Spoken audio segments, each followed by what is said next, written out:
In this video, I'm going to be showing you how to make your very own creepy carnival stands. In this video, we'll be looking at how to make the ticket booth and ice cream stand, and then the rotten candy, poop corn, skull toss, and dolly pop stands will all get their own separate videos because they have some other extra accessories to make to go with them. So the carnival stands are just made out of planks of wood that are held together by screws. And my grandfather was actually the one who built them, so I don't have a whole lot of footage of how to make them, but I'm going to try my best. So all the stands follow the same similar structure, and this is the frame for the cotton candy stand, and I'm going to try to demonstrate how this all goes together using Lego pieces, so bear with me here.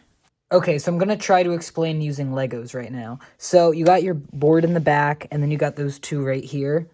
Then you have those two posts in the back, and then you put taller posts up at the front, and then you connect them on the sides here. And then just put another piece of wood there. And then you just connect it at the top. There. And that's that. And then you have your frame. And then to connect the stuff on the front, it's pretty simple. You just drill it onto the front like that. And just do a whole row of it. And then if you just modify that a bit, you can make it however wide you want. And then the tabletop sits right on top of those things right there. So hopefully that was a good enough explanation. And then here's another photo of the stands. Going left to right, we have ice cream, rotten candy, poop corn, the start of the dolly pop stand, and the ticket booth. And you can see for the ticket booth that we put the boards on the front crooked and horizontally rather than vertically like the others because it gives it a different look.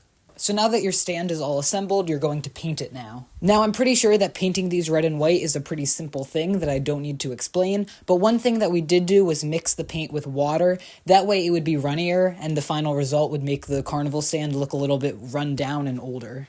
And then to make them look even more beat up, once the paint dried, we burnt them with a blowtorch. Now that that's all done, we're going to move on to the signs. The signs are very customizable and you can kind of do whatever you want with them. Ours are just made up of a piece of cardboard that we painted just like the stands. And then I printed out the letters and pictures that I wanted for each sign, cut them out and glued them on, but you could paint them on or do whatever you want. Then to make the signs look run down and beat up like the rest of the stands, we literally just threw dirt and rocks at them. Here's an up-close look of the ticket booth and ice cream signs. And to attach the signs to the stand itself, we tried to use a staple gun, but that didn't work, so we just screwed them in. And that's how to make really any of the carnival stands. Skull Toss was a different build, so that will get its own video on how to build it. But now I'm going to get into things more specific to the ticket booth and the ice cream stand.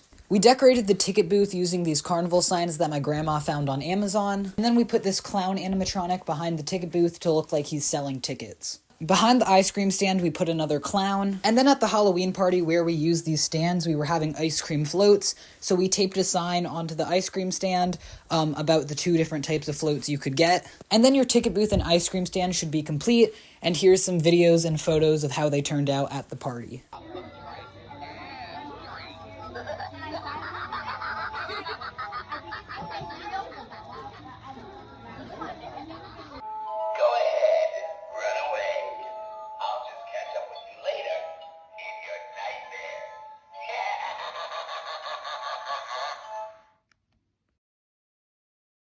Anyway, that's it for this video. Please make sure to like and subscribe if you haven't already. There'll be more DIYs coming out at some point, and I'll see you in the next one.